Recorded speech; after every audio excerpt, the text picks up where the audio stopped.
Here it is. And it's a pretty cool little thing. Me personally, I don't think it's going to work. Where the fuck?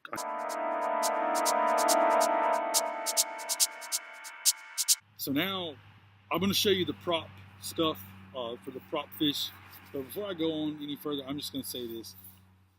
Not knocking lunker hunt because they really put stuff in it. But guys, that thing is not as great as you play. It's actually not great at all.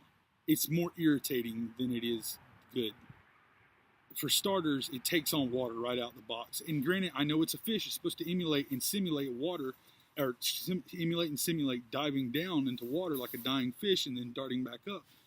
However, after about 2 casts, you're completely full of water. Also, the prop comes loose from the fish, like dramatically, like visibly loose from the body of the fish. And so you have to basically wiggle it back up there.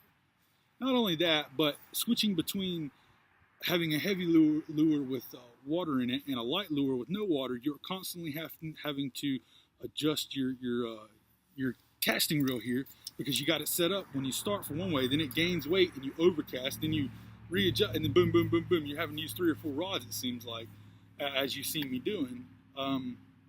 Also, when you retrieve it, it like just like randomly like retrieves into different areas.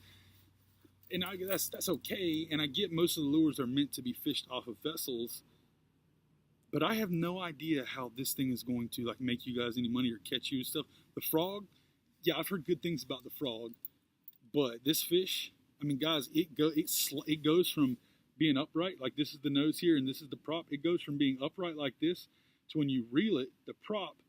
I don't know how this works. I've tried it with a lead. I've tried it direct tide. I've tried it everywhere I can, even with a swivel. The fish will lay down on its side and it retrieves at an angle like this. Now, granted, I know fish do that in real life, but I know lunker hunt didn't mean to do that. Okay, and if you guys say you did, you're full of fucking shit. Okay, because if it was done that way, it would just do that all the time. It'd be so much easier and so less expensive to do it that way than it was the way you did it. So here's my opinion of it. Okay, while I got you here, if you're gonna get that new lunker hunt prop fish, okay, don't use it with a bait caster. Use it with an open spinning, okay, or a spinning reel, not an open spinning. Use it with a spinning reel with very, very sensitive head, and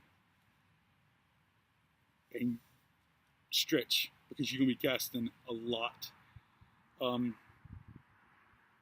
If you're gonna use it, like I said, be prepared to be squeezing some water out. I think personally, if you could do one thing to it as an angler, privately, you could take and you could put like you could almost like a Carolina rig type setup, because it seems the fish gets more action when it dives than when it comes up.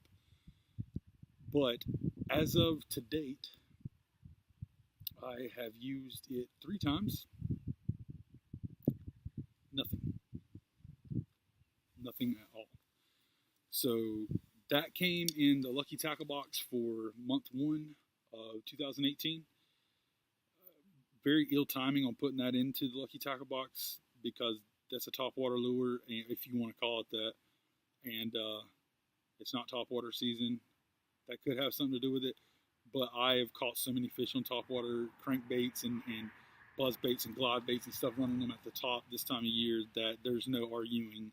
That lure's junk, and I'm sorry. I'm really trying to do that, but for the price, guys, come on, man, come on. Your frogs are bad enough because you pay $10 for one of those damn things, and the fucking legs rip out after one fish. You replace the legs, and then the frog immediately starts taking on water. Yeah, you can glue it and shit, but I feel if I'm spending that much money on a lure, I shouldn't have to do all that work to it.